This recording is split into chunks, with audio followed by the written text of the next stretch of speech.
नमस्कार, जोहार। इस वक्त हम लोग राजस्थान के इस बांसवाड़ा लोकसभा क्षेत्र में हैं और यहाँ पे इस बार लोकसभा चुनाव में विजेता बनकर राजकुमार रौत पूरे देश में सुर्खियों में हैं और कहीं ना कहीं पूरे देश के लोग अब जान रहे हैं, क्योंकि राजकुमार विधायक जीतने के बाद सांसद बनने का सफ़र तय किया और सांसद बनने के बाद पूरे देश के आदिवासी नेता के रूप में जाने जाने लगे हैं, क्योंकि सदन में कई बातों को रखते हैं तो उन्हीं का यह क्षेत्र है। और पूरा यह नज़ारा है राजस्थान के इस बांसवाड़ा लोकसभा क्षेत्र का, और जो डूंगरपुर क्षेत्र पड़ता है, किस प्रकार राजस्थान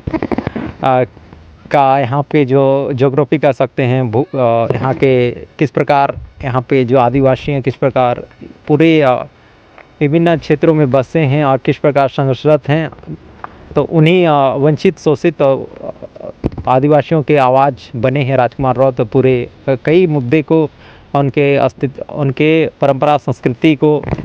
सदन में रखने का काम कर रहे हैं और कई आज हम लोग विशेष बातचीत करेंगे उनके साथ, क्योंकि हम उनके आवास पर हैं और वार्ता करेंगे। इतना सादगीपन जीवन जीते हैं और बिल्कुल प्रकृति के इस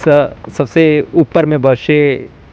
इलाके में रहते हैं और इस प्रकार जल जंग ज़मीन से उनका काफ़ी पुराना रिश्ता है। यहीं से उन्हें संघर्ष करने का एक कह सकते हैं एक ऊर्जा मिलती है, एक उमंग मिलती है। किस प्रकार इस इतने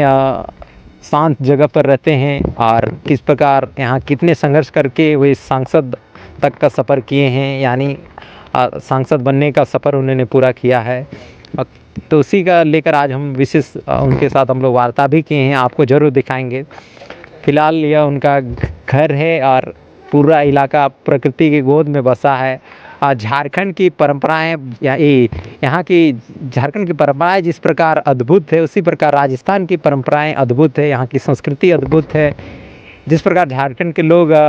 जल जंगल ज़मीन से जुड़े हुए रहते हैं, उसी प्रकार इस राजस्थान के आदिवासी भी जल जंगल ज़मीन से जुड़े हुए रहते हैं और इन्हीं प्रकृतिवादियों में और पहाड़ी क्षेत्रों में जिस प्रकार झारखंड के लोग बसे हैं, ठीक उसी प्रकार राजस्थान के आदिवासी भी पहाड़ी क्षेत्रों में बसे हुए हैं और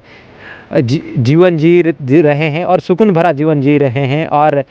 तमाम संघर्ष करते हुए अपने, लेकिन फिर भी उनके चेहरे में वो संघर्ष नहीं दिखता है, वो सुकून दिखता है, वो खुशी दिखता है, क्योंकि वे पूरे अपने जल जंग ज़मीन को विरासत मानने वाले, उनके साथ जीवन वाले आदिवासी इस प्रकार ने एक नया पार्टी के रूप में भारत आदिवासी पार्टी को जिताया बांसवाड़ा लोकसभा में और सांसद तक भेजने का सफ़र किया। इस प्रकार पूरे देश में अब भारत आदिवासी पार्टी को लोग अब जान रहे हैं और कहीं ना कहीं आदिवासी उसको पूरा समर्थन कर रहे हैं, वोटिंग भी करेंगे। फिलहाल हम कई झारखंड से आदिवासी अगुवा सामाजिक नेतृत्वकर्ता मिलने आए थे और मुलाकात करके क्या कुछ बातें हुई आपको उनसे हम लोग वार्ता करेंगे। फिलहाल हमारे साथ जुड़े रहिए, आगे की तमाम अपडेट्स आपको पहुंचाते रहेंगे। फिलहाल के लिए धन्यवाद, जोहार।